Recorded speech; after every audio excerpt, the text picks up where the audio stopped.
एक सिर्फ ख्याल रखना है कि मेरे हृदय में ईश्वरीय प्रकाश है, उसके बारे में आगे सोचना नहीं है। क्योंकि जब भी हम विचार करते हैं कैसा होगा वो प्रकाश, ईश्वर का प्रकाश कैसा होगा, सिर्फ इतना ही सोच के चलना है। जैसे हम मैथमेटिक्स में एक हाइपोथेसिस लेते हैं ना, कि दिस प्लस दिस और this multiplied by this is this और नॉट दिस, तो उसके बाद हम प्रूव करते हैं या डिसप्रूव करते हैं।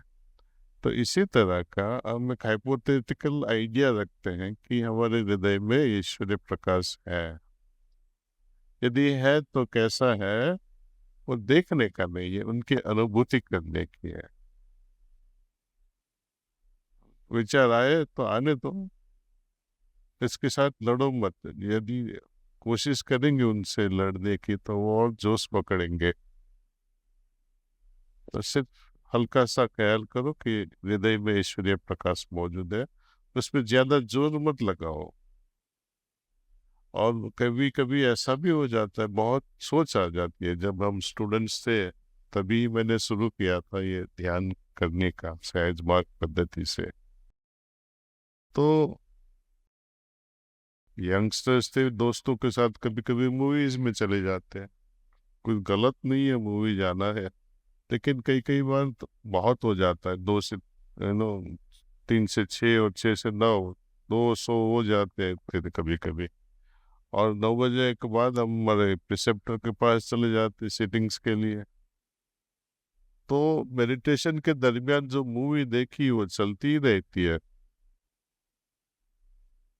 तो हमें भी सोचना है कि कैसी कैसी एक्टिविटीज हम ऐसी एक्टिविटीज में भाग ले जो हमें बहुत ज्यादा डिस्ट्रैक्ट नहीं करे। नहीं तो ऐसी मूवीज देखो कि जिससे अपने मन भारी न हो जाए अननेसेसरीली। कई लोग तो रोते हैं मूवीज में जाके, जैसे रोने के लिए आते हैं, ऐसा लगता है यहाँ से। और इतना भारी हृदय हो जाता होगा इन लोगों का कि वहां दुख हो रहा है तो अपने में भी दुख हो रहा है, वहां एक्साइटमेंट है तो यहाँ पे भी एक्साइटमेंट है। Observe as a witness, entertainment है, don't take it very seriously. Likewise सब situation in life are like that, उसी तरह उसको ट्रीट करो। भगवत गीता में क्या बोलते हैं? विटनेस। ऑब्जर्व जो करते हैं और विटनेस जो करते हैं उसमें बड़ा फर्क है। ऑब्जर्व जब करते हैं हम तो पूरी एनर्जी उसमें चली जाती है, इमोशंस भी उसमें आ जाते हैं। विटनेस करते हैं तो उसमें अपनी इनडायरेक्ट एनर्जीज आती है। सपोज हम रोड से जाते हैं, देखते हैं इधर उधर, और कुछ इंसिडेंट्स हम विटनेस करते हैं। विटनेसिंग बाद में हमें अट्रैक्ट करे तो वो ऑब्जर्वेशन बन जाती है।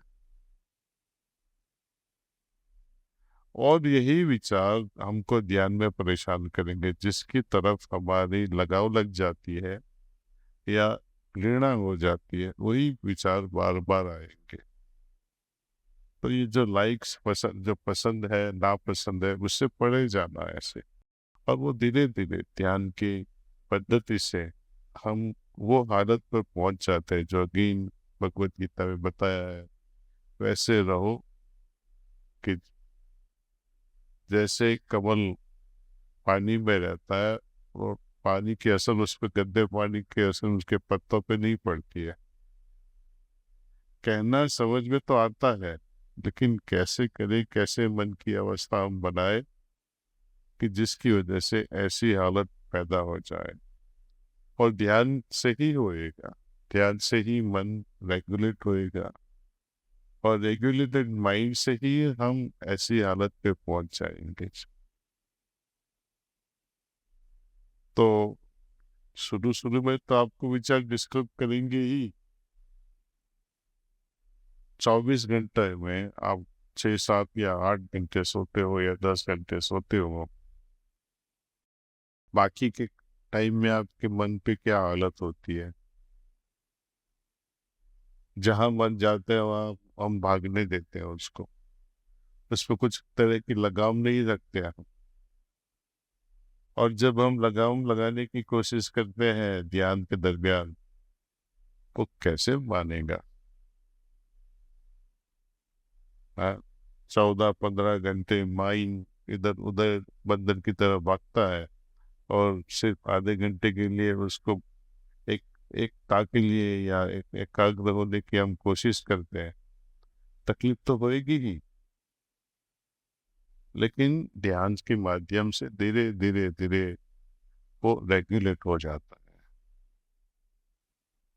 और वो माइंड जब रेगुलेट हो जाता है तो उससे अच्छा कोई अपना फ्रेंड भी नहीं होता है। जब हम माइंड हमारे कंट्रोल में नहीं होता है तो दुश्मन जैसा लगता है। ऐसे ऐसे विचार आते हैं, लेकिन ऐसे ऐसे विचार तो हमेशा आते हैं, लेकिन ध्यान के दरमियान हमारा अटेंशन विचार की ओर जाता है। आवाज बहुत होता है, माइंड में भी आवाज बहुत चलता ही रहता है, चलता ही रहता है। इतने विचार ध्यान के समय के अलावा इतने आते रहते हैं, लेकिन हम उससे पहचान नहीं पाते। बहुत क्राउडेड लगता है, शांत नहीं लगता।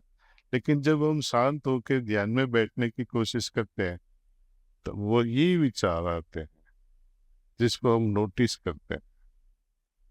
इसलिए ऐसा लगता है कि ध्यान नहीं करते थे तब विचार नहीं आते थे, बस ये गलत बात है।